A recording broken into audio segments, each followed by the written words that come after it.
Welcome to CG शिक्षा मैडिनी साथ साथ जैसा कि हम लोग देख रहे हैं क्लास 10 मैथमेटिक्स का 13 चैप्टर ज्यामितीय रचना के बारे में। तो चलिए ज्यामितीय रचना के बारे में हम लोग जानते हैं। इससे प्रीवियस वीडियो लेक्चर हम लोग त्रिभुज चतुर्भुज के बारे में जाने थे। अब ठीक है, अब उसी के आगे कंटेंट को हम लोग एक्सरसाइज के माध्यम से जानेंगे कि भाई एक्सरसाइज में किस किस तरीके से किस किस कंटेंट के अकॉर्डिंग में हम लोग इस चीज़ को सॉल्व करने वाले हैं। ठीक है, तो उसी का कंटेंट के हिसाब से हम लोग इस चीज़ को जानते हैं। तो प्रीवियस वीडियो लेक्चर में हम लोगों ने ये चीज़ देखा था कि त्रिभुज के बेस पे क्या होता है और चतुर्भुज के बेस पे क्या होता है। हम लोग इस चीज़ को देखे थे ना, त्रिभुज के बेसिस पे क्या होता है और चतुर्भुज के बेसिस पे क्या होता है, ये सारे चीज़ को हम लोग यहाँ से देखे थे। ठीक है, प्रीवियस वीडियो लेक्चर में आप लोग ये वृत्त को भी जान गए थे कि भाई वृत्त क्या होता है, वृत्त क्या होता है और त्रिभुज क्या होता है और चतुर्भुज क्या होता है, इस चीज़ को जान गए थे। ठीक है, वृत्त क्या होता है, त्रिभुज क्या होता है, चतुर्भुज क्या होता है। इसमें आप लोग ये भी देख लिए थे भाई कि त्रिभुज के वर्गीकरण को भी देख लिए थे। त्रिभुज का वर्गीकरण क्या होता है, इस चीज़ को भी देख लिए थे।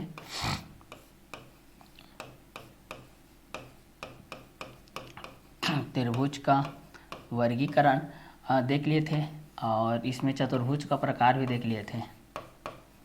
इसमें चतुर्भुज का प्रकार, चतुर्भुज के प्रकार, ठीक है, चतुर्भुज के प्रकार देख लिए थे। चतुर्भुज के प्रकार के अंतर्गत में आप वर्ग को देख लिए थे, आयत को देख लिए थे, ठीक है, चक्रीय चतुर्भुज को देख लिए थे, चक्रीय चतुर्भुज। उसके बाद आप समांतर चतुर्भुज, समांतर चतुर्भुज,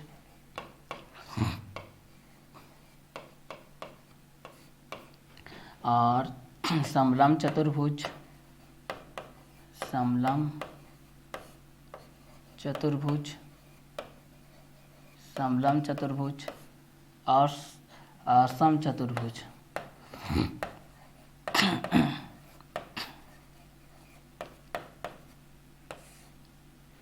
इसके अंतर्गत आप समबाहु त्रिभुज, समबाहु त्रिभुज,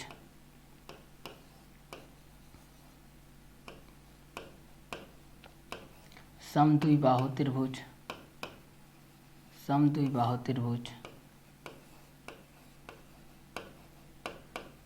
विषमबाहु त्रिभुज, इस चीज को देख लिए थे। सब विषमबाहु त्रिभुज के बेस पे, भुजा के आधार पे इस चीज को देख लिए थे। और ये भुजा के आधार पे है और कोण के आधार पे हम लोग इस चीज़ को देखते हैं भाई। तो कोण के बेसिस पे देखते हैं, तो कोण के बेसिस पे आप लोग ये चीज़ को देख लिए थे। न्यून कोण के बेसिस पे, न्यून कोण, समकोण और अधिक कोण।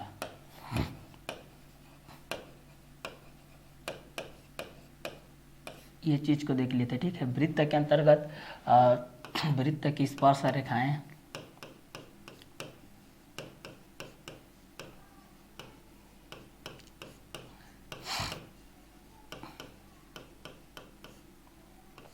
वृत्त की स्पर्श रेखाएं, वृत्त की स्पर्श रेखाएं, वृत्त, उसका व्यास, उसका त्रिज्या,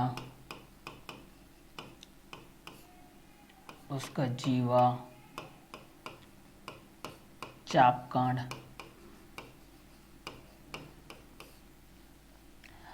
चाप के प्रकार, चाप के प्रकार, चाप के प्रकार, लघु चाप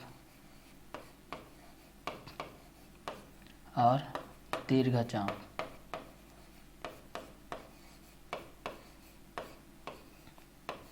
लघु चाप, दीर्घ चाप, और यहाँ पर वृत्तखंड के प्रकार,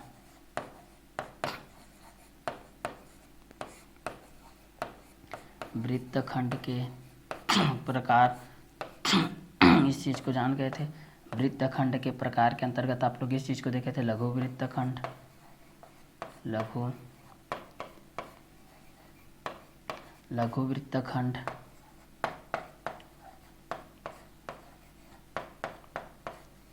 दीर्घवृत्तखंड, लघु वृत्तखंड और दीर्घवृत्तखंड, ये दो चीज़ को देख लिए थे भाई। तो वृत्त की स्पर्श रेखाएं, वृत्त, व्यास, त्रिज्या, जीवा, चापकांड, त्रिभुज, त्रिभुज का वर्गीकरण, समबाहु त्रिभुज के बेस में, समद्विबाहु त्रिभुज के बेस में, विषमबाहु त्रिभुज के बेस में, कोण के बेस में, न्यून कोण के बेस में, समकोण के बेस में, अधिक कोण के बेस में, चतुर्भुज के प्रकार में, वर्ग, आयत, चक्रीय चतुर्भुज के बेस में। और इसमें हम लोग समांतर चतुर्भुज के बारे में जाने थे, समलंब चतुर्भुज के बारे में जाने थे, समचतुर्भुज के बारे में जाने थे। चाप के प्रकार में हम लोग इस चीज़ को देखे थे, लघु चाप के बारे में देखे थे, दीर्घ चाप के बारे में देखे थे। हम लोग किस किस चाप के बारे में देखे थे? तो लघु चाप और दीर्घ चाप के बारे में ये दो चीज़ को देखे थे हम लोग।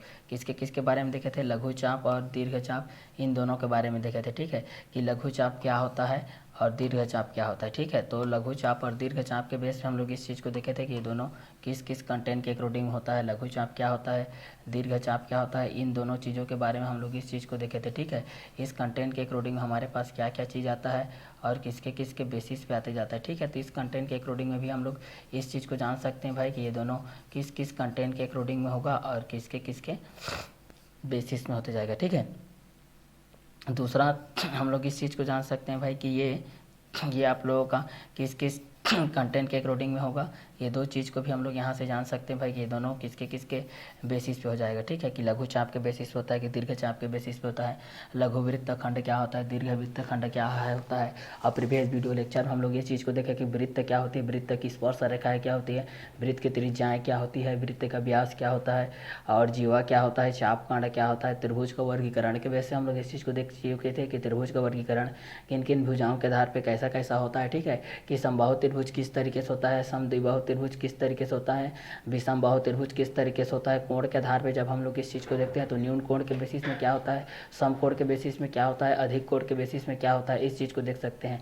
और वर्ग और आयत के बेस पे हम लोग इस चीज़ को देख सकते हैं कि चक्रीय चतुर्भुज क्या होती है, चतुर्भुज में चतुर्भुज के प्रकार किस बेसिस पे होते हैं, चाप के प्रकार किस बेसिस में होते हैं, लघु चाप क्या होता है, दीर्घ चाप क्या होता है भाई, समांतर चतुर्भुज क्या होता है भाई, समलंब चतुर्भुज क्या होता है भाई, समचतुर्भुज क्या होता है भाई। वृत्तखंड के प्रकार के अंतर्गत हम लोग इस चीज़ को देख सकते हैं कि लघु वृत्तखंड क्या होता है भाई, दीर्घ वृत्तखंड क्या होता है। ये दोनों चीज़ों को भी हम लोग अच्छे डिटेलाइज कर चुके थे, डिस्क्राइब कर चुके थे। ठीक है, इनका जो भी हम लोग डिटेलाइज भी कर चुके थे। ठीक है, तो ये सारी चीज़ आप लोगों के जो ज्यामितीय रचनाओं में अंतःवृत्त के साथ दीर्घ वृत्त के साथ कोणों के माध्यम से जो होती है, वह कोणों के माध्यम से किस किस एंगलाइज के बेस पे होती है, ये सारे चीज़ को भी हम लोग यहाँ से क्या कर सकते हैं, देख सकते हैं भाई। ठीक है, तो ये किस किस कंटेंट के अकॉर्डिंग में होगा और किसके किसके बेसिस में होगा, ये सारे चीज़ को भी हम लोग यहाँ से क्या कर सकते हैं, जान सकते हैं भाई। ठीक है, तो जब वृत्त के बेस पे हम लोग इस चीज़ को देखें तो यहाँ पर आप लोग के पास जो कोण आता है भाई, कोण का होना बहुत ही ज़रूरी होता है, कोण को जानना बहुत ही ज़रूरी होता है। अगर कोण पता नहीं है तो फिर आप जो ज्यामितीय रचना करने में आप लोगों को बहुत सारी प्रॉब्लम फेस करना पड़ेगा। ठीक है, तो पर कोण के बेस पे हम लोग जब इस चीज़ को देखते हैं तो कोण कब कैसे बनता है, देखिए तो दो भुजाओं के बीच में जो क्षैतिज झुकाव होता है, दो भुजाओं के बीच में जो क्षैतिज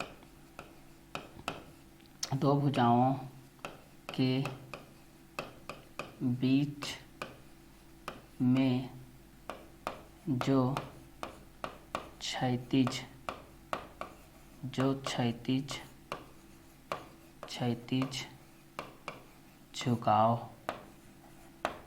दो भुजाओं के बीच में जो क्षैतिज झुकाव होता है कोण कहलाता है,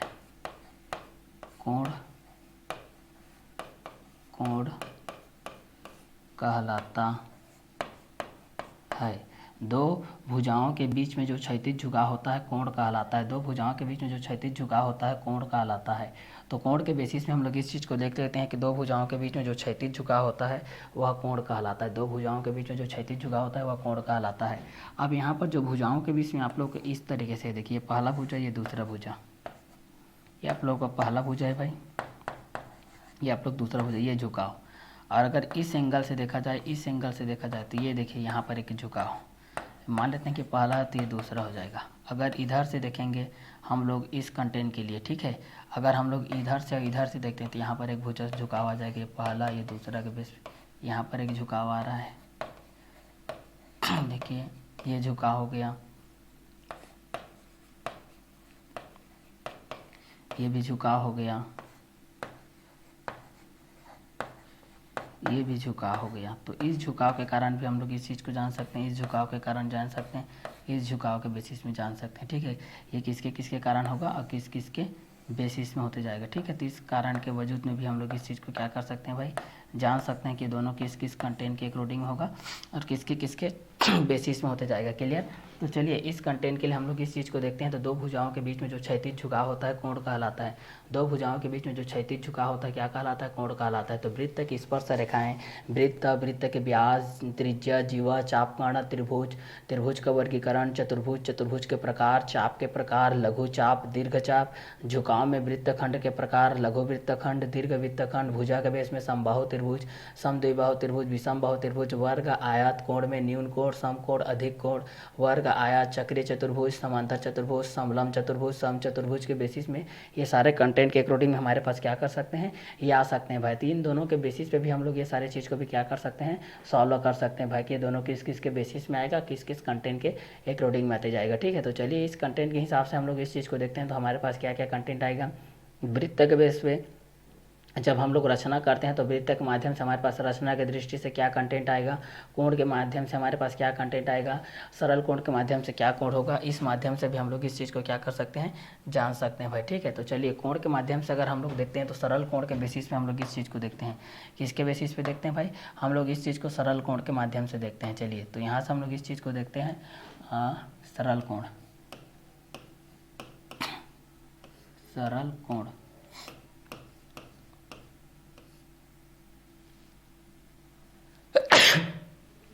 जिसको बोला जाता है स्ट्रेट एंगल, सरल स्ट्रेट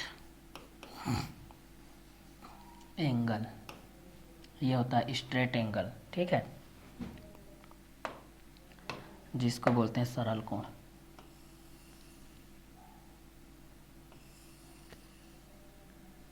चलिए तो स्ट्रेट एंगल के बेस पे हम लोग इस चीज़ को देखते हैं, हमारे पास क्या क्या कंटेंट आएगा, सरल कोण। ठीक है, जिस कोण का मान, जिस कोण का मान, जिस कोण का मान, जिस कोण का मान केवल 180 अंश होता है, जिस कोण का मान केवल 180 अंश होता है,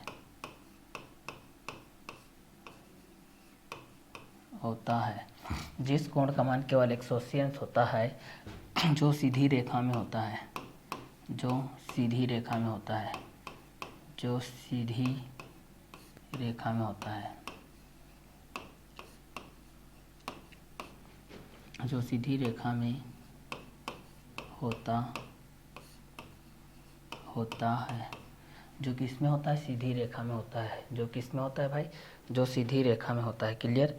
तो जो किस में होता है, जो सीधी रेखा के अंतर्गत में होता है। ठीक है, जो किस कंटेंट के अकॉर्डिंग में रहेगा, तो जो सीधी रेखा के अंतर्गत रहेगा। क्लियर, जो किसके अंतर्गत रहेगा, जो सीधी रेखा के अंतर्गत रहेगा। तो इस चीज़ को भी आप लोग यहाँ से जान सकते हैं भाई कि ये किस किस कंटेंट के अकॉर्डिंग होगा और किसके किसके बेसिस में होते जाएगा। ठीक है, तो इस कंटेंट के अकॉर्डिंग में भी आप लोग इस चीज़ को जान सकते हैं भाई कि ये किस क्वेश्चन के अकॉर्डिंग में रहेगा और किसके बेसिस पे रहेगा। ठीक है, तो चलिए इस क्वेश्चन के अकॉर्डिंग में भी हम लोग इस चीज़ को क्या कर सकते हैं, जान सकते हैं। ठीक है, तो सरल कोण के बेस पे हम लोग इस चीज़ को देखते हैं, जिस कोण का मान केवल 180 अंश होता है, जो सीधी रेखा में होता है, जिस कोण का मान केवल 180 अंश होता है, जो सीधी रेखा में होता है, जो किस में होता है, सीधी रेखा में होता है, जो किस में होता है, सीधी रेखा में होता है भाई। ठीक है, तो जिस कोण का मान केवल 180 अंश होता है, जो सीधी रेखा में होता है, सरल कोण कहलाता है। ठीक है, स्ट्रेट एंगल का मान, स्ट्रेट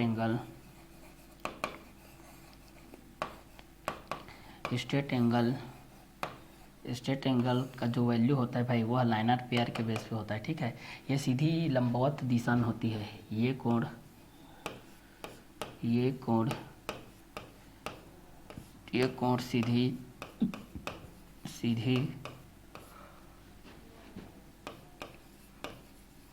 सीधी लंबवत दिशा में होती है, सीधी लंबवत दिशा में होती है। ठीक है, दिशा में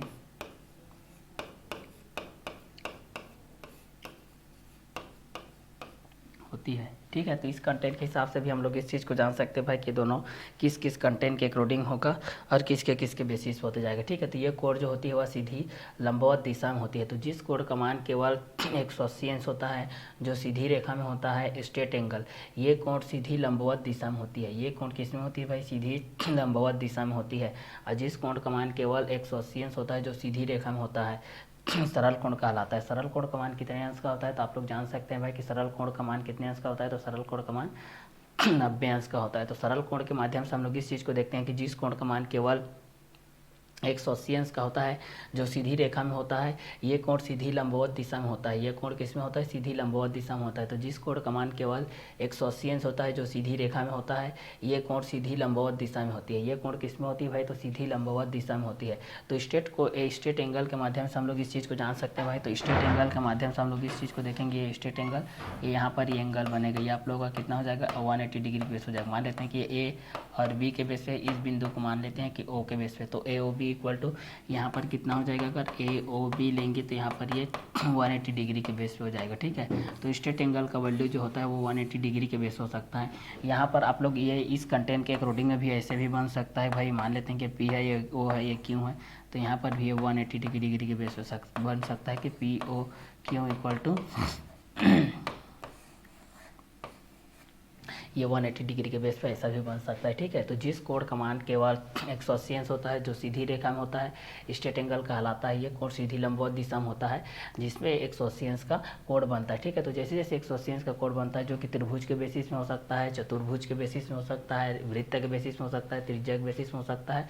तो इस कोण के माध्यम से जब हम लोग ये चीज़ को देखते हैं भाई, तो जिस कोण का मान केवल 180 अंश होता है, जो सीधी रेखा में होता है, स्ट्रेट एंगल कहलाता है।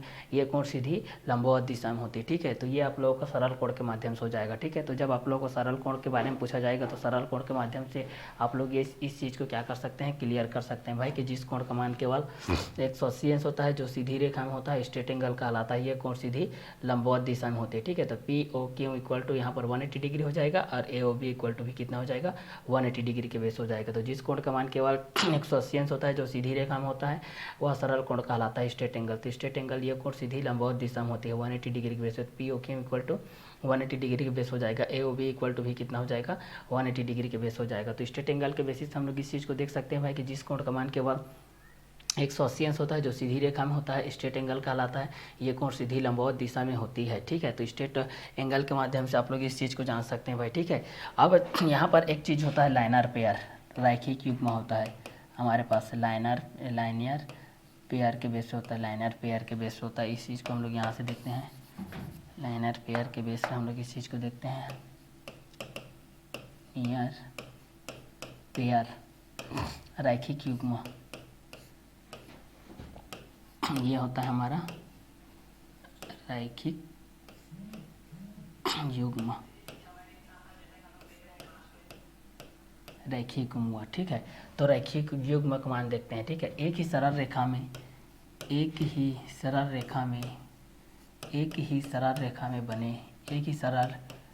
में बने दो कोणों के योग को, एक ही सरल रेखा में बने दो कोणों का योग को, एक ही सरल रेखा में बने दो कोणों के योग को रैखिक युग्म कहते हैं। योग को रैखिक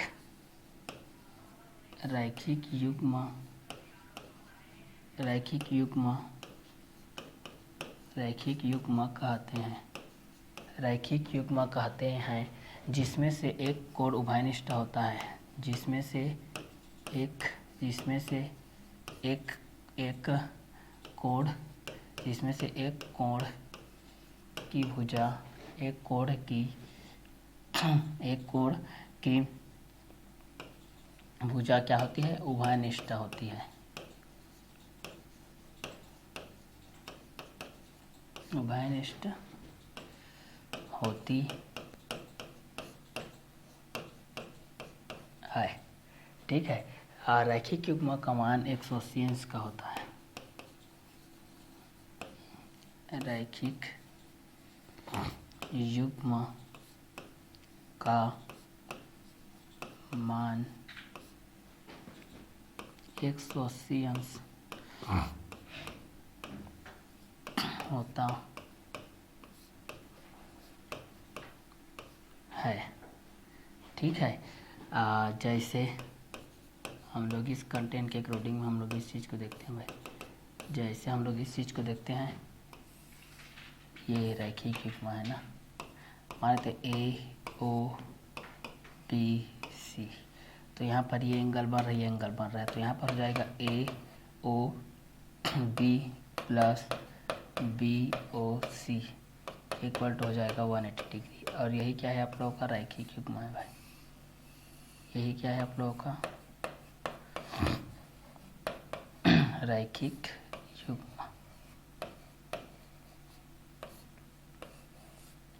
ये आप लोगों का क्या है, रैखिक युग्म है भाई। ठीक है, इस कंटेंट के अकॉर्डिंग हम लोग इस चीज़ को देख सकते हैं। तो एक ही सरल रेखा में बने दो कोणों के योग को रैखिक युग्म कहते हैं, जिसमें से एक कोण की भुजा उभयनिष्ठ होती है। रैखिक युग्म का मान 180 अंश होता है, जैसे ए ओ बी और B O C. A O B और बी ओ सी के बेस पे देखेंगे तो ये 180 डिग्री के बेस हो जाएगा, जिसमें रैखिक युग्म आएगा। तो रैखिक युग्म के बेस पे हम लोग इस चीज़ को देख सकते हैं। तो एक ही सरल रेखा में बने दो कोणों के योग को रैखिक युग्म कहते हैं, जिसमें एक कोण की भुजा उभयनिष्ठ होती है और रैखिक युग्म का मान 180 अंश होता है, जैसे ए ओ बी और बी ओ सी। तो रैखिक युग्म के बेस पे हम लोग इस चीज़ को देखते हैं, एक ही सरल रेखा में बने दो कोणों के योग को रैखिक युग्म कहते हैं, जिसमें एक कोण की भुजा उभयनिष्ठ होती है। रैखिक युग्म का मान 180 अंश होता है, जैसे ए ओ बी और बी ओ सी के बेस पे हम लोग इस चीज़ को देखते हैं। ठीक है, तो इस कंटेंट के अकॉर्डिंग हमारे पास ये जो चीज़ आएगा वह रैखिक युग्म से रिलेटेड रहेगा, सरल कोण से रिलेटेड रहता है। कई कंटेंट ऐसे होते हैं जो कि सरल कोण से रिलेटेड होते हैं। तो एक ही सरल रेखा में बने दो कोणों के योग को रैखिक युग्म कहते हैं, जिसमें एक कोण की भुजा उभयनिष्ठ होती है। रैखिक युग्म का मान 180 अंश होता है, जैसे ए ओ बी और B O C. A O B plus B O C equal to 180 degree हो जाएगा, जो कि रैखिक युग्म के अनुसार होगा। ठीक है, तो रैखिक युग्म का मान भी 180 अंश का होता है भाई। ठीक है, और जैसे कि आप लोग सरल कोण का मान भी देखें, सरल कोण का मान भी हमारे पास कितने अंश का होता है, 180 अंश का होता है। ठीक है, तो रैखिक युग्म का मान भी 180 अंश का होता है। अब आसन्न कोण के मान के बेस पे हम लोग इस चीज़ को देखते हैं, आसन्न कोण। आसन्न कोण के माध्यम से हम लोग इस चीज़ को देखते हैं, हमारे पास क्या क्या कंटेंट आएगा। आसन्न कोण के माध्यम से देखते हैं, दो भुजाओं पर आसित कोण, दो भुजाओं पर आसित कोण, दो भुजाओं पर आसन्न, दो भुजाओं पर आसित कोण आसन्न कोण कहलाती है, आसन्न कोण कहलाती है। ठीक है, ये आप लोग क्या कहलाएगा भाई, आसन्न कोण।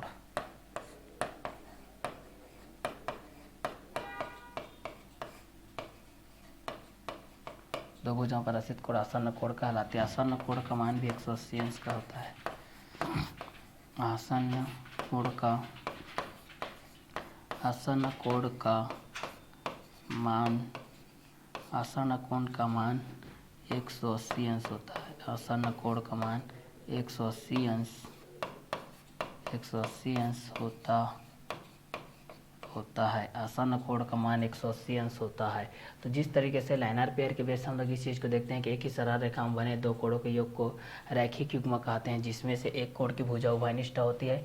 रैखिक युग्म का मान 180 अंश का होता है, जैसे हम लोग ए ओ बी के रूप में देखते हैं और बी ओ सी के रूप में देखते हैं। तो आसन्न भुजा के बेस पे जब हम लोग ये दोनों चीज़ों को क्लियर करते हैं भाई कि ये दोनों किस किस कंटेंट के अकॉर्डिंग होता है और किसके किसके बेसिस में होता है, तो इस कंटेंट के अकॉर्डिंग में भी हम लोग इस चीज़ को जान सकते हैं भाई कि ये दोनों किस किस क्वेश्चन के अकॉर्डिंग होगा और किसके किसके बेसिस में होते जाएगा। ठीक है, तो इस क्वेश्चन के अकॉर्डिंग में भी हम लोग ये चीज़ को क्या कर सकते हैं भाई, सॉल्व कर सकते हैं कि ये दोनों किस क्वेश्चन के अकॉर्डिंग होगा और किसके बेसिस में होते जाएगा। ठीक है, तो चलिए इस क्वेश्चन के अकॉर्डिंग में हम लोग इस चीज़ को क्या कर सकते हैं, सॉल्व कर सकते हैं। तो रैखिक युग्म, एक ही सरल रेखा में बने दो कोणों के योग को रैखिक युग्म कहते हैं, जिसमें से एक कोण की भुजा उभयनिष्ठ होती है। रैखिक युग्म का मान 180 अंश होता है, जैसे ए ओ बी और B O C equal to 180 अंश के बेस पे यहाँ पर ये कंटेंट होगा। ठीक है, तो इस कंटेंट के अकॉर्डिंग हम लोग इस चीज़ को क्या कर सकते हैं भाई, जान सकते हैं कि ये दोनों किस किस कंटेंट के अकॉर्डिंग में होगा और किसके किसके बेसिस पे होते जाएगा। ठीक है, तो इस क्वेश्चन के अकॉर्डिंग हम लोग इस चीज़ को क्या कर सकते हैं भाई, सॉल्व कर सकते हैं। दो भुजाओं पर आश्रित कोण आसन्न कोण कहलाता है। दो भुजाओं पर आश्रित कोण भी क्या कहलाता है, आसन्न कोण कहलाता है। आसन्न कोण का मान 180 अंश का होता है। आसन्न कोण का मान भी कितने अंश का होता है भाई, 180 अंश का होता है।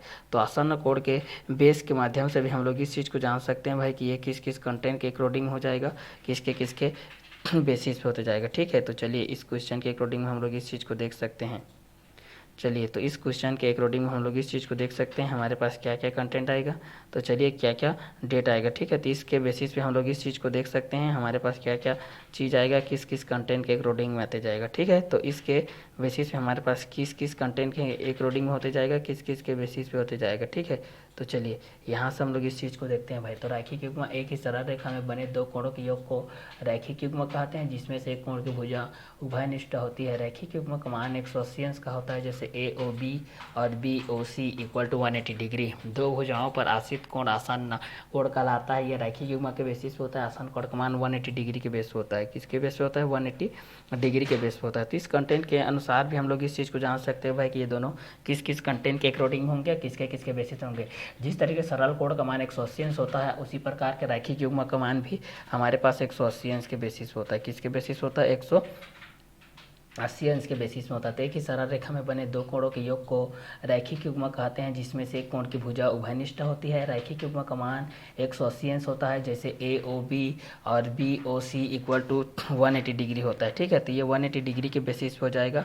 ये दोनों कंटेंट को हम लोग यहाँ से देखेंगे तो ठीक है, इन दोनों कंटेंटों के अनुसार से हम लोग जब इस चीज़ को देखते हैं तो हमारे पास जो चीज़ आता है भाई, रैखिक युग्म के बेस में कि एक ही सरल रेखा में बने दो कोणों के योग को रैखिक युग्म कहते हैं, जिसमें से एक कोण की भुजा उभयनिष्ठ होती है। रैखिक युग्म का मान 180 डिग्री होता है, जैसे AOB और BOC। आसन्न कोण दो भुजाओं पर आश्रित कोण आसन्न कोण कहलाती है। जैसे कि यहाँ पर आसन्न कोण के माध्यम से भी हम लोग इस चीज़ को देखेंगे। तो स्ट्रेट एंगल के बेस पे देख लिए, आसन्न कोण के बेस पे देख लिए। ठीक है, अब संगत कोण और शीर्षाभिमुख कोण के माध्यम से हम लोग इस चीज़ को देखते हैं भाई कि ये दोनों किस किस कंटेंट के अकॉर्डिंग होंगे। तो शीर्षाभिमुख कोण के बेस पे हम लोग इस चीज़ को देखेंगे तो हमारे पास क्या कंटेंट आएगा और किसके बेसिस पे आएगा, इस चीज़ को हम लोग यहाँ से देखते हैं। ठीक है, तो चलिए यहाँ से हम लोग इस चीज़ को देखते हैं जो यहाँ पर रैखिक कोण के माध्यम से था हमारे पास। ठीक है, रैखिक के बेस पे था। ठीक है, कि रैखिक के बेस पे हमारे पास जो चीज़ होती है, इस चीज़ के माध्यम से हम लोग इस चीज़ को देखते हैं। जैसे कि हमारे पास जो संगत कोण के माध्यम से होता है भाई, हमारे पास जो किसके माध्यम से होता है, जो हमारे पास संगत कोण के माध्यम से होता है। ठीक है, संगत कोण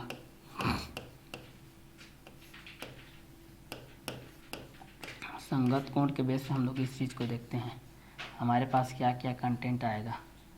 चलिए, तो संगत कोण के माध्यम से हम लोग इस चीज़ को देखते हैं हमारे पास क्या क्या कंटेंट आएगा और किसके किसके बेसिस पे आएगा। तो संगत कोण के माध्यम से देखते हैं। ठीक है, दो समांतर रेखाओं के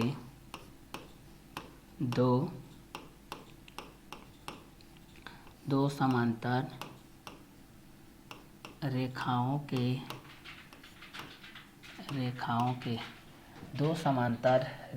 के एक ही दिशा में एक ही ओर बने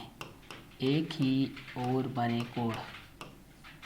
ठीक है, दो समांतर रेखाओं के एक ही ओर बने कोण ना, दो समांतर रेखाओं के एक ही ओर बने कोण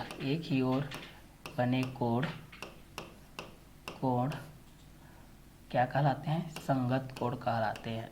एक ही प्रकार की संगति। ठीक है, तो ये क्या कहलाते हैं, संगत कोण कहलाते हैं। ये क्या कहलाते हैं, संगत कोण कहलाते हैं। तो संगत कोण के बेस पे जब हम लोग इस चीज़ को देखते हैं भाई, जैसे कि हमारे पास जो कंटेंट होता है संगत कोण के बेसिस में जो होता है, तो दो समांतर रेखाओं के एक ही ओर बने कोण संगत कोण कहलाते हैं। दो समांतर रेखाओं के एक ही ओर बने कोण संगत कोण कहलाते हैं। तो समांतर रेखा के ऊपर बनेगा या समांतर रेखा के नीचे में बनेगा। ठीक है, तो अब यहाँ पर ये कोण अंतः एवं बाह्य दोनों प्रकार के हो सकते हैं। ये कोण अंतः एवं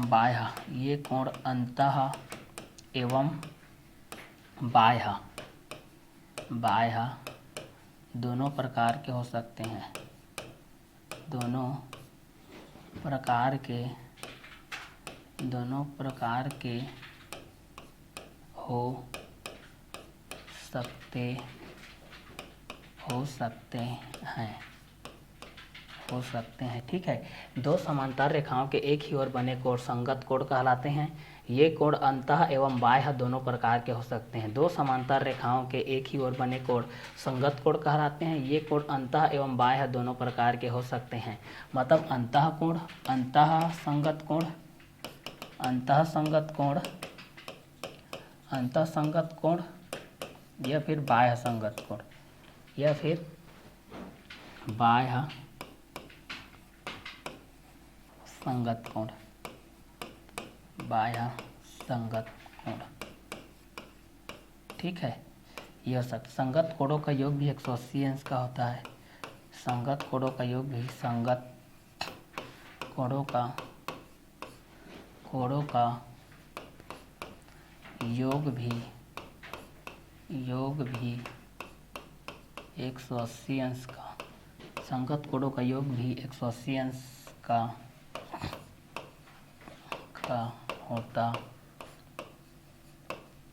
होता है।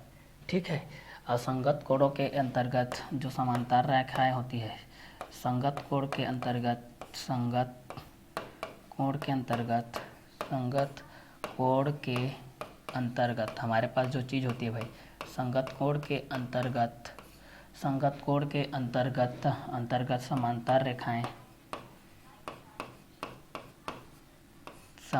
रेखाएं एक दूसरे से परस्पर लंबवत, एक दूसरे से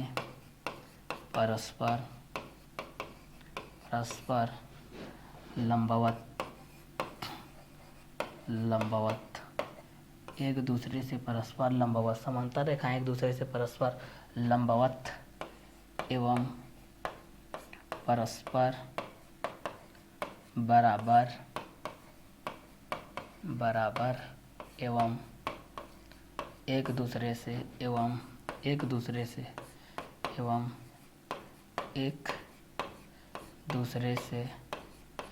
समदूरस्थ रहते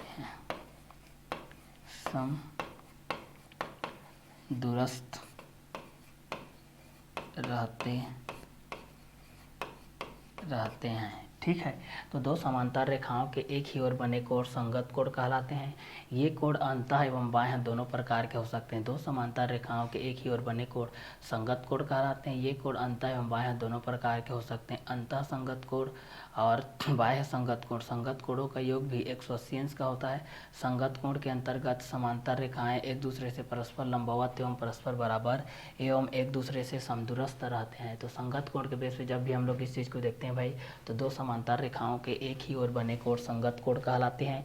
ये कोण अंतः एवं बाह्य दोनों प्रकार के हो सकते हैं। ये कोण अंतः एवं बाह्य दोनों प्रकार के हो सकते हैं। ये कोण अंतः एवं बाह्य दोनों प्रकार के हो सकते हैं। अंतः संगत कोण और बाह्य संगत कोण, संगत कोणों का योग भी 180 अंश का होता है। संगत कोणों का योग भी 180 अंश का होता है। संगत कोण के अंतर्गत समांतर रेखाएं, संगत कोण के अंतर्गत हमारे पास जो समांतर रेखाएं होती है भाई, संगत कोण के अंतर्गत जो हमारे पास क्या होती है, समांतर जो रेखाएं होती है हमारे पास, जो क्या होती है, समांतर जो रेखाएं होती है, इस समांतर रेखाएं परस्पर क्या होती हैं, समांतर रेखाएं एक दूसरे से परस्पर लंबवत एवं परस्पर बराबर एवं एक दूसरे से समदूरस्थ रहती है भाई। ठीक है, तो इस कंटेंट के अकॉर्डिंग में भी हम लोग इस चीज़ को जान सकते हैं भाई कि ये किस किस क्वेश्चन के अकॉर्डिंग में रहेगा और किसके किसके बेसिस पे रहेगा। ठीक है, तो चलिए इस क्वेश्चन के अकॉर्डिंग में हम लोग इस चीज़ को जान सकते हैं भाई कि ये दोनों किस किस क्वेश्चन के अकॉर्डिंग में रहेंगे और किसके किसके बेसिस पे रहेंगे। क्लियर, तो चलिए इस क्वेश्चन के अकॉर्डिंग हम लोग इस चीज़ को देख सकते हैं कि दोनों किस किस के बेसिस में रहेंगे और किस किस क्वेश्चन के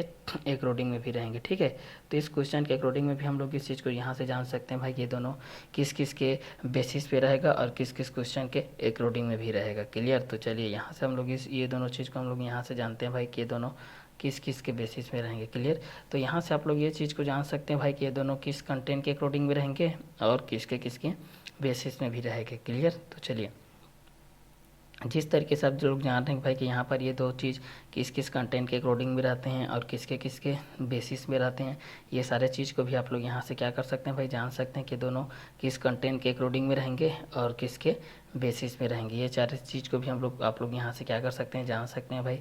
तो दो कंटेंट के अनुसार हम लोग यहाँ से इस चीज़ को देख सकते हैं कि दोनों कंटेंट के अकॉर्डिंग में हमारे पास क्या क्या कंटेंट आएगा और किसके किसके बेसिस में आएगा। ठीक है, तो चलिए ये दोनों कंटेंट के अनुसार से हम लोग ये दोनों चीज़ को हम लोग यहाँ से देख लेते हैं भाई कि ये किस किस कंटेंट के अकॉर्डिंग में रहेंगे और किसके किसके बेसिस पे रहेंगे। ठीक है, तो चलिए इस क्वेश्चन के अकॉर्डिंग हम लोग ये दोनों चीज़ को यहाँ से जानते हैं भाई कि दोनों किसके किसके बेसिस पे रहेंगे और किस किस क्वेश्चन के अकॉर्डिंग में भी रहेंगे। ठीक है, तो चलिए दोनों क्वेश्चन को हम लोग यहाँ से देख लेते हैं भाई कि दोनों हमारे पास किस किस के बेसिस में आते जाएंगे और किस किस क्वेश्चन के अकॉर्डिंग में भी होते जाएगा। ठीक है, तो चलिए इस क्वेश्चन के अकॉर्डिंग में भी हम लोग इस चीज़ को क्या कर सकते हैं, जान सकते हैं भाई। तो दो समांतर रेखाओं के एक ही ओर बने कोण संगत कोण कहलाते हैं। ये कोण अंतः एवं बाह्य दोनों प्रकार के हो सकते हैं। अंतः संगत कोण एवं बाह्य संगत कोण, संगत कोणों का योग भी 180 अंश का होता है। संगत कोणों के अंतर्गत समांतर रेखाएं एक दूसरे से परस्पर लंबवत एवं परस्पर बराबर एवं एक दूसरे से क्या होते हैं, समदूरस्थ रहते हैं भाई। ठीक है, तो संगत कोण के बेस पे जब हम लोग इस चीज़ को देखेंगे कि दो समांतर रेखाओं के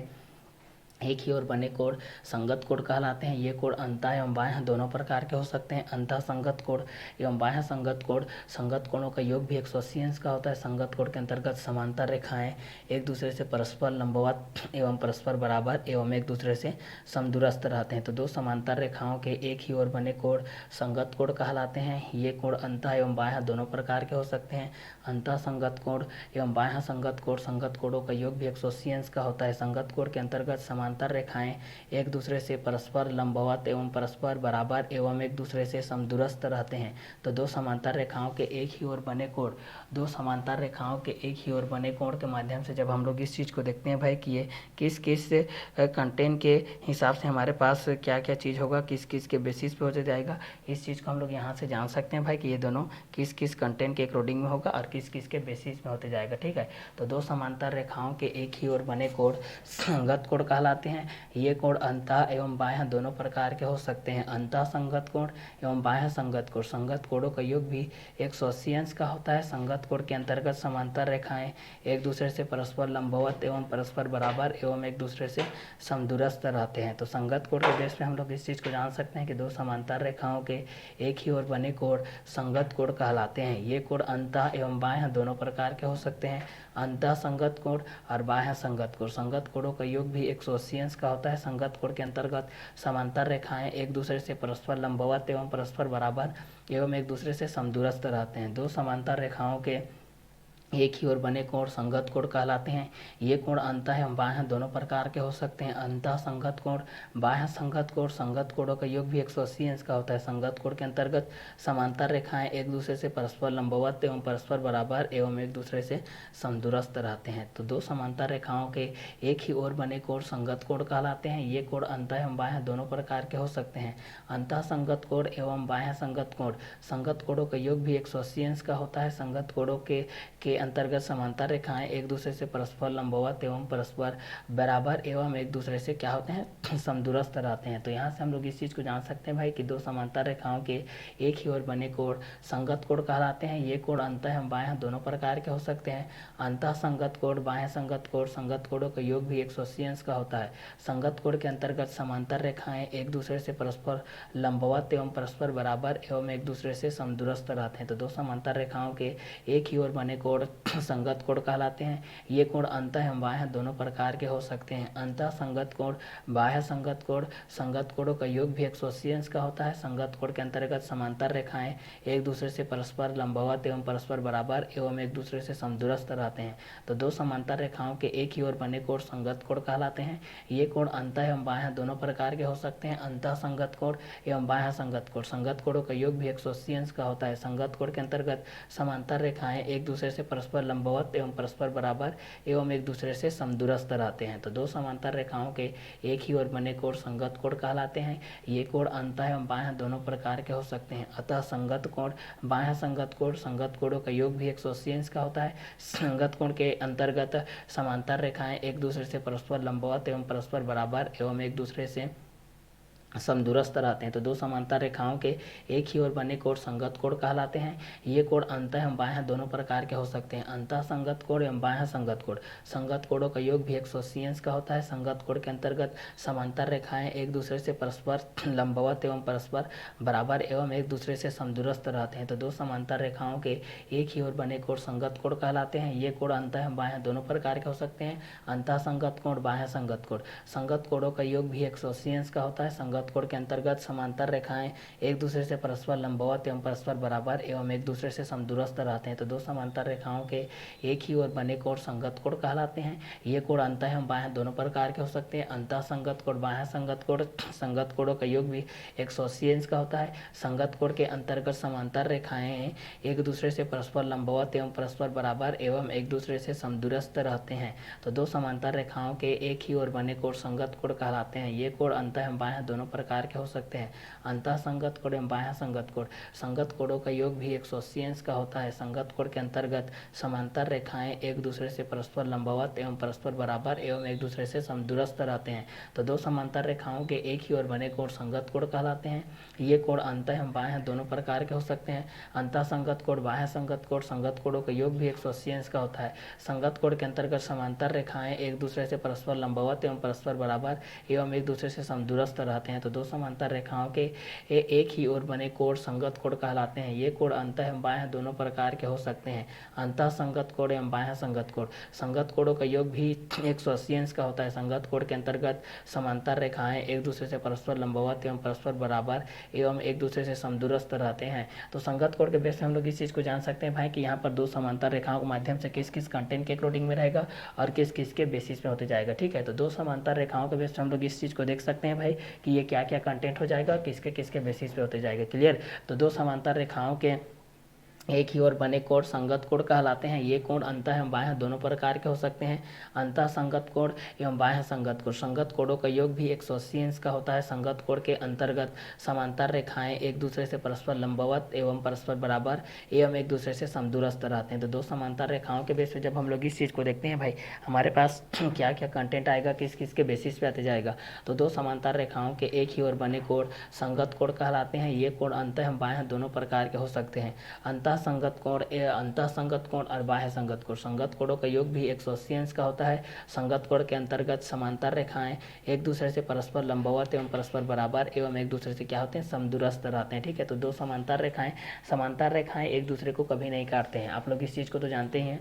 आप लोग प्रीवियस क्लासेस में भी इस चीज़ को 7, 8, 9 के बेस पे भी आप लोग इस चीज़ को पढ़े हैं कि प्रीवियस क्लासेस में कि समांतर रेखाएं किस किस के बेसिस होती है और दो समांतर रेखाएं एक दूसरे को कभी नहीं काटती है। भाई हमारे पास यहाँ पर अगर दो समांतर रेखाएं इस तरीके से होती है, यहाँ पर इस तरीके से होती है। ठीक है, ये पहला समांतर रेखा P होता है, ये आप लोगों का Q होता है। ठीक है, तो दो समांतर रेखाएं अगर मान लेते हैं कि यहाँ पर आप लोगों के पास R है और यहाँ पर आप लोगों के पास क्या है, S है। यहाँ पर आप लोगों का क्या है, R है, यहाँ पर S है। तो दो समांतर रेखाएं एक दूसरे को कभी नहीं काटती है। तो यहाँ से हम लोग इस चीज़ को लिख सकते हैं भाई कि दो समांतर रेखाएं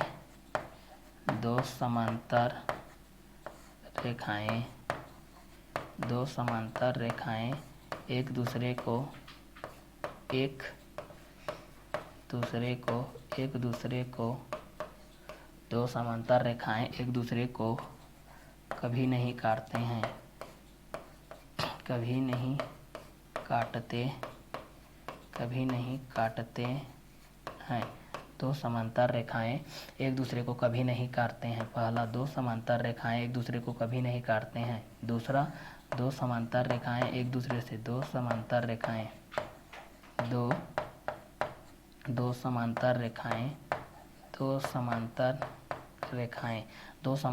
एक दूसरे को कभी नहीं काटते हैं। दो समांतर रेखाएं एक दूसरे से परस्पर दो समांतर रेखाएं एक दूसरे से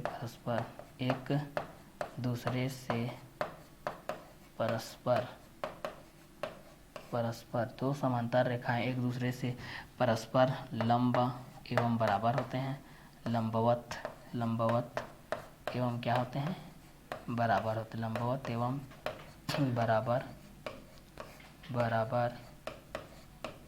बराबर होते हैं।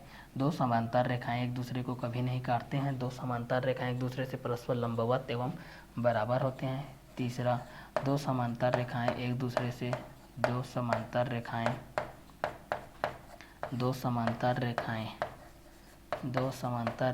एक दूसरे से समदूरस्थ रहते हैं। एक दूसरे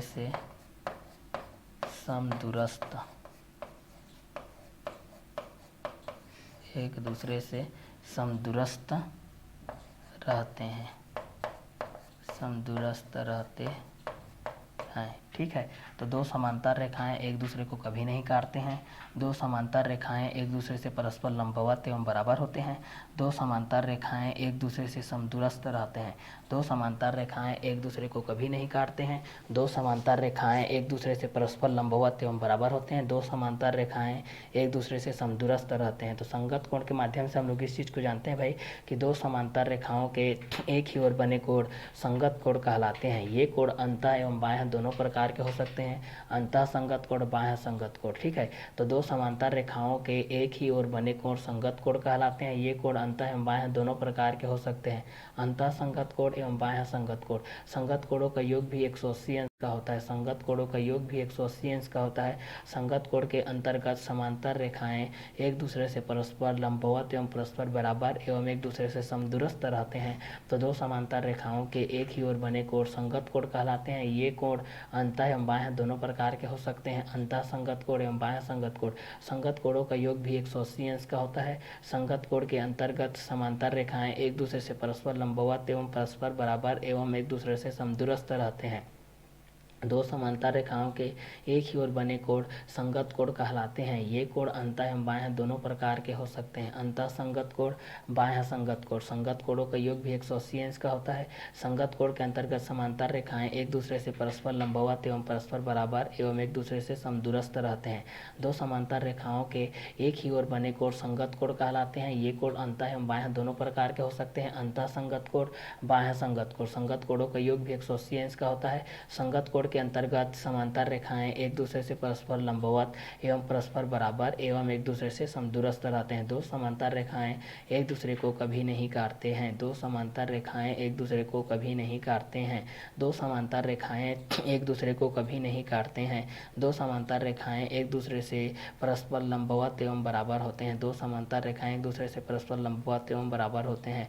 दो समांतर रेखाएं एक दूसरे से समदूरस्थ रहते हैं। तो दो समांतर रेखाएं के एक ही ओर बने कोण संगत कोण कहलाते हैं। ये कोण अंतः एवं बाह्य दोनों प्रकार के हो सकते हैं, अंतः संगत कोण एवं बाह्य संगत कोण। संगत कोणों का योग भी 180 अंश का होता है। संगत कोण के अंतर्गत समांतर रेखाएं एक दूसरे से परस्पर लंबवत एवं परस्पर बराबर एवं एक दूसरे से समदूरस्थ रहते हैं। दो समांतर रेखाएं एक दूसरे को कभी नहीं काटते हैं।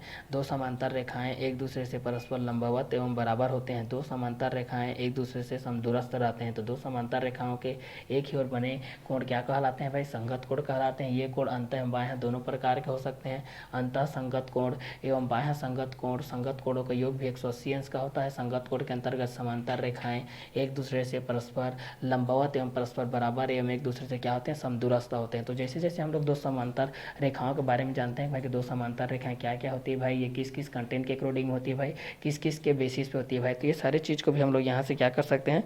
सॉल्व कर सकते हैं भाई कि ये किस किस कंटेंट के अकॉर्डिंग में होगा, किसके किसके बेसिस में होते जाएगा। ठीक है, तो संगत कोण के बेस हम लोग इस चीज़ को जाने कि दो समांतर रेखाओं के एक ही ओर बने कोण संगत कोण कहलाते हैं। ये कोण अंतः एवं बाह्य दोनों प्रकार के हो सकते हैं, अंतः संगत कोण एवं बाह्य संगत कोण। संगत कोणों का योग भी 180 अंश का होता है। संगत कोणों का योग भी कितने अंश का होता है? 180 अंश का होता है भाई। ठीक है, तो ये परस्पर बराबर एवं एक दूसरे से क्या होते हैं? समदूरस्थ होते हैं। तो दो समांतर रेखाएं एक दूसरे को कभी नहीं काटते हैं। दो समांतर रेखाएं एक दूसरे से परस्पर लंबवत एवं बराबर होते हैं। दो समांतर रेखाएं एक दूसरे से समदूरस्थ रहते हैं। ठीक है, जैसे कि हम लोग ये दो चीज़ को देखें, यहाँ पर अगर इस कंटेंट के अकॉर्डिंग हम लोग इस चीज़ को देखते हैं भाई कि अगर समांतर रेखा के बेस पे, किसके बेस पे? समांतर रेखा के बेस पे। ठीक है, अगर ये फर्स्ट है और ये आप लोगों का सेकेंड है, ये आप लोगों का मान लेते हैं कि सेकेंड है भाई, और ये आप लोगों का क्या है भाई? मान लेते हैं कि थर्ड है भाई, थर्ड है। यहाँ पर कोई प्रतिच्छेदी रेखा यहाँ से काट रहा है, कोई भी प्रतिच्छेदी रेखा यहाँ से क्या कर रहा है? काट रहा है। ठीक है, कोई भी प्रतिच्छेदी रेखा यहाँ से आप लोगों को काट रहा है। ठीक है, अब यहाँ से हम लोग इस चीज़ को देखते हैं, मान लेते हैं कि ये 1 के बेस पे है और ये 2 के बेस पे है, ये आप लोगों का 3 के बेस पे है, ये आप लोगों का 4 के बेस पे है, ये आप लोगों का 5 के बेस पे है, ये आप लोगों का 6 के बेस पे है, ये आप लोगों का 7 के बेस पे है, ये आप लोगों का 8 के बेस पे है, ये आप लोगों का 9 के बेस पे है, ये आप लोगों का 10 के बेस पे है, ये आप लोगों का 11 के बेस पे है, ये आप लोगों का 12 के बेस पे है। ठीक है, इस कंटेंट के अकॉर्डिंग हम लोग इस चीज़ को देखते हैं भाई। अब इस चीज़ को देख लेते हैं, मान लेते हैं कि P है, ये Q है, और ये आ रहा है, और मान लेते हैं कि ये आप लोगों का टी है, ठीक है।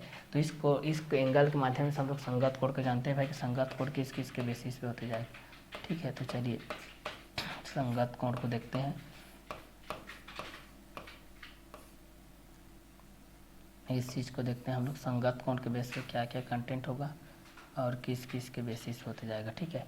तो संगत कोण के बेस पे हम लोग इस चीज़ को देखते हैं। तो यहाँ पर बोला जा रहा है कि संगत कोण के बेस में कि समांतर रेखाओं के एक ही ओर, समांतर रेखाओं के एक ही ओर ना, यहाँ से बोला गया है कि समांतर रेखाओं के एक ही ओर, समांतर रेखाओं के एक ही ओर, समांतर रेखाओं के एक ही ओर, एक ही ओर बने कोण, बने कोण,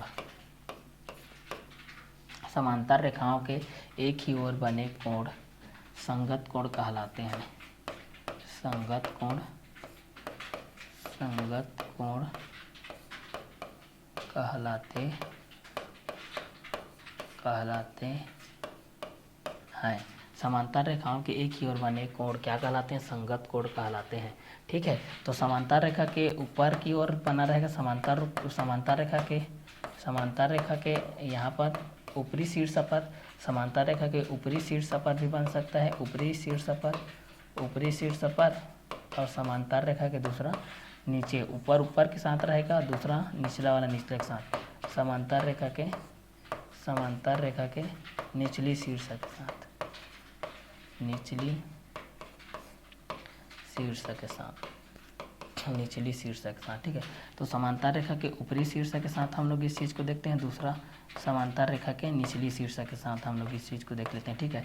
तो एक समांतर रेखा के ऊपरी शीर्ष के साथ रहेगा, दूसरा रहेगा समांतर रेखा के निचली शीर्ष के साथ रहेगा, ठीक है। मतलब देखिए ये ऊपर के साथ रहेगा, ये 1 के साथ 5 के साथ 9 रहेगा, 2 के साथ 6 के साथ 10 रहेगा, ठीक है। और इस चीज़ को हम लोग यहाँ से देखना चाहेंगे तो ये यहाँ से हो जाएगा कि 3 का 7, 7 का 11, 4 का 8, 8 का 12, इस तरीके से हो जाएगा, ठीक है। तो ये आप लोगों का इस कंटेंट के अकॉर्डिंग हम लोग इस चीज़ को देखेंगे तो हमारे पास ये जो चीज़ आएगा ये आप लोगों का संगत कोण कहलाएगा, ऊपरी शीर्ष वाला, और ये भी आप लोगों का ये निचली शीर्ष वाला,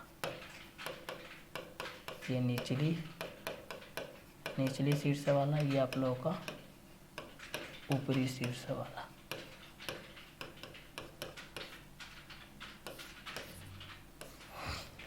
चलिए तो इस कंटेंट के हिसाब से हम लोग इस चीज़ को देखते हैं भाई कि समांतर रेखाओं के एक ही ओर बने संगत कोण कहलाते हैं। समांतर रेखाओं के एक ही ओर बने कोण क्या कहलाते हैं? संगत कोण कहलाएंगे। तो ये किस किस कंटेंट के अकॉर्डिंग में रहेंगे और किस किस के बेसिस पे रहेंगे, इस चीज़ को भी हम लोग यहाँ से क्या कर सकते हैं भाई, जान सकते हैं भाई, ठीक है। कि इस कंटेंट के अकॉर्डिंग में हमारे पास क्या क्या कंटेंट रहेगा और किस किस के बेसिस पे रहेगा, ठीक है। तो इस कंटेंट के अकॉर्डिंग में भी हम लोग इस चीज़ को जान सकते हैं कि भाई ये दोनों किस किस कंटेंट के अकॉर्डिंग में रहेगा, समांतर रेखा के बेस पे किस कंटेंट के अकॉर्डिंग में रहेगा और किसके बेसिस पे रहेगा, इस चीज़ को भी हम लोग यहाँ से क्या कर सकते हैं, जान सकते हैं भाई, ठीक है। तो चलिए इस क्वेश्चन के अकॉर्डिंग में हम लोग इस चीज़ को देख लेते हैं भाई कि दोनों किस किस कंटेंट के अकॉर्डिंग में होगा और किसके बेसिस पे होते जाएगा, ठीक है। तो चलिए इन दोनों के बेस पे भी हम लोग ये दोनों चीज़ को क्या कर सकते हैं भाई, जान सकते हैं कि दोनों किस किस कंटेंट के अकॉर्डिंग में होते जाएगा, क्लियर। तो चलिए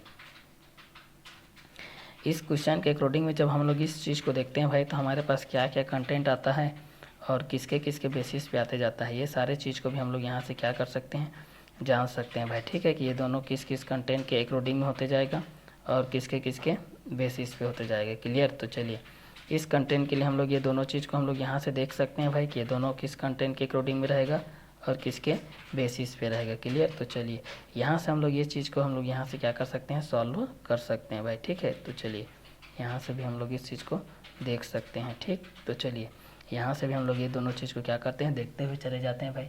समांतर रेखाओं के एक ही ओर बने कोण संगत कोण कहलाते हैं। समांतर रेखाओं के एक ही ओर बने कोण क्या कहलाते हैं, संगत कोण कहलाते हैं। समांतर रेखाओं के एक ही ओर बने कोण क्या कहलाते हैं, संगत कोण कहलाते हैं, ठीक है। तो संगत कोण के माध्यम से हम लोग इस चीज़ को देख लेते हैं भाई कि संगत कोण के माध्यम से हमारे पास क्या क्या कंटेंट आएगा और किसके बेसिस पे आते जाएगा, ठीक है। तो इस कंटेंट को भी हम लोग यहाँ से देख सकते हैं कि दोनों किस किस कंटेंट के अकॉर्डिंग में आएगा और किस के बेसिस पे आते जाएगा, क्लियर। तो चलिए इस कंटेंट के लिए हमारे पास ये दोनों चीज़ किस के बेसिस पे आएगा, ये सारे चीज़ को भी हम लोग यहाँ से देख सकते हैं भाई। चलिए इस चीज़ को देखते हैं हमारे पास ये दोनों चीज़ किस किस के लिए आएंगे और किसके किसके बेसिस में आते जाएगा। ठीक, तो चलिए यहाँ से हम लोग इस चीज़ को देखते चले जाते हैं। हमारे पास ये क्वेश्चन के बेस पे हमारे पास ये जो चीज़ आएगा ये दोनों किसके बेसिस पे आते जाएगा। क्लियर, तो चलिए यहाँ से हम लोग इस चीज़ को देखते हैं भाई। हमारे पास ये कंटेंट दोनों किस के कंटेंट के अकॉर्डिंग में रहेगा और किसके बेसिस पे रहेगा। तो इस क्वेश्चन के अकॉर्डिंग में भी आप लोग ये सारे चीज़ को जान रहे हैं भाई कि ये दोनों किस कंटेंट के अकॉर्डिंग में रहते हैं और किस के बेसिस पे रहते हैं। ठीक है, तो ये जो चीज़ होता है भाई, ये दोनों के बेस पे हम लोग जब इस चीज़ को देखते हैं तो ये दोनों कंटेंट के अकॉर्डिंग में किस तरीके से होते हैं। समांतर रेखाओं को एक ही रेखा के रूप में हम लोग किस तरीके से देखते हैं, ये दोनों चीज़ को भी हम लोग यहाँ से सीखेंगे भाई। ये दोनों किस कंटेंट के अकॉर्डिंग में रहेंगे और किसके बेसिस में भी रहेंगे। इस कंटेंट के अनुसार भी हम लोग इस चीज़ को क्या कर सकते हैं, जान सकते हैं भाई कि ये दोनों किस कंटेंट के अकॉर्डिंग में रहेंगे और किसके बेसिस में भी रहेंगे। ये सारे चीज़ को भी हम लोग यहाँ से क्या कर सकते हैं, क्लियर कर सकते हैं भाई। ठीक है, तो समांतर रेखाओं के एक ही ओर बने कोण संगत कोण कहलाते हैं। समांतर रेखा के ऊपरी शीर्ष वाला ऊपरी के साथ, समांतर रेखा के निचले शीर्ष वाला निचले शीर्ष के साथ कहलाएगा। जैसे कि हम लोग यहाँ से देखेंगे, अगर एक का देखेंगे, यहाँ से हम लोग अगर किसका देखेंगे, एक का देखेंगे भाई। अगर एक का देखेंगे तो एक का 5 होगा और 5 का 9 होगा। ठीक है, उसी प्रकार 2 का देखेंगे तो 2 का 6 होगा और 6 का 10 होगा, ये ऊपरी शीर्ष वाला। और नीचे का देखेंगे तो 3 का 7 होगा और 7 का 11 होगा। और 4 का देखेंगे तो 4 का 8 होगा और 8 का 12 होगा। ये संगत कोण है। ये क्या कोण है, संगत कोण है। ये क्या कोण कहलाएगा भाई, संगत कोण कहलाएगा। ये क्या कोण कहलाएगा, संगत कोण कहलाएगा। ठीक है, तो 1 का 5, 5 का 9, 2 का 6, 6 का 10 के बेस पे हम लोग इस चीज़ को यहाँ से देख सकते हैं भाई। ठीक है, तो संगत कोण के बेस पे हम लोग इस चीज़ को क्लियर करते हैं। चलिए, इसका आगे का जो कंटेंट है उस चीज़ को हम लोग नेक्स्ट वीडियो लेक्चर में देखते हैं भाई। इसको हम लोग यही संगत कोण के बेस पे हम लोग इस चीज़ को क्या करते हैं, क्लियर करते हैं। इसका आगे का जो एकांतर कोण के बेस पे क्या होता है, शीर्षाभिमुख कोण के बेस पे क्या होता है, उसको हम लोग नेक्स्ट वीडियो लेक्चर में क्लियर करते हैं।